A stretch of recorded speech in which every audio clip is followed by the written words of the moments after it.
കേരള സ്റ്റോറിയുടെ രണ്ടാം ഭാഗമായ Kerala story 2-ന്റെ trailer കുറച്ചു ദിവസങ്ങൾക്ക് മുമ്പാണ് പുറത്തുവന്നത്. കേരളത്തിൽ ഹിന്ദു പെൺകുട്ടികളെ പ്രണയം നടിച്ച് നിർബന്ധിത മതം മാറ്റത്തിന് വിധേയരാക്കുന്നുവെന്നും സമ്മതമില്ലാതെ ബീഫ് വായിൽ വെച്ച് കഴിക്കാൻ ഭീഷണിപ്പെടുത്തുന്നുവെന്നുള്ള രംഗങ്ങളാണ് ട്രെയിലറിലുള്ളത്. ഇതിന് പിന്നാലെ വലിയ രീതിയിലുള്ള വിമർശനമാണ് ചിത്രത്തിന്റെ ട്രെയിലറിന് നേരെ ഉയരുന്നത്. ഇപ്പോഴത്തെ സിനിമയെക്കുറിച്ചുള്ള ഓൺലൈൻ മാധ്യമങ്ങളുടെ ചോദ്യത്തിന് അവതാരിക രഞ്ജിനി ഹരിദാസ് നൽകിയ മറുപടി ശ്രദ്ധ നേടുകയാണ്. കേരളത്തിൽ അങ്ങനെ നടക്കുന്നുണ്ടോ ഇല്ലയോ എന്ന് എനിക്കറിയില്ല. എൻ്റെ വീട്ടിൽ നടക്കുന്നില്ല. എനിക്ക് തോന്നുന്നത് അതൊരു വിഡ്ഢിത്തമാണ് എന്നായിരുന്നു രഞ്ജിനിയുടെ പ്രതികരണം. അതേസമയം കേരള സ്റ്റോറി 2-ന്റെ സെൻസർ സർട്ടിഫിക്കറ്റ് റദ്ദാക്കണമെന്നും ചിത്രത്തിന് പ്രദർശനാനുമതി നൽകരുതെന്നും ആവശ്യപ്പെട്ടുകൊണ്ട് നൽകിയ ഹർജി ഇന്ന് ഹൈക്കോടതി പരിഗണിച്ചു. കേരളത്തിലെ ജനങ്ങളുടെ ആശങ്ക കണ്ടില്ലെന്ന് നടിക്കാനാവില്ല എന്നാണ് കേസ് പരിഗണിച്ച വേളയിൽ കോടതി പറഞ്ഞത്.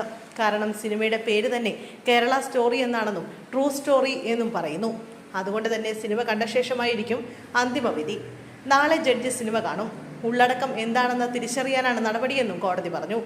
സിനിമ യഥാർത്ഥ സംഭവങ്ങളെ ആസ്പദമാക്കിയുള്ളതെന്ന് പറയുന്നത് ശരിയല്ല എന്നും കോടതി വ്യക്തമാക്കി.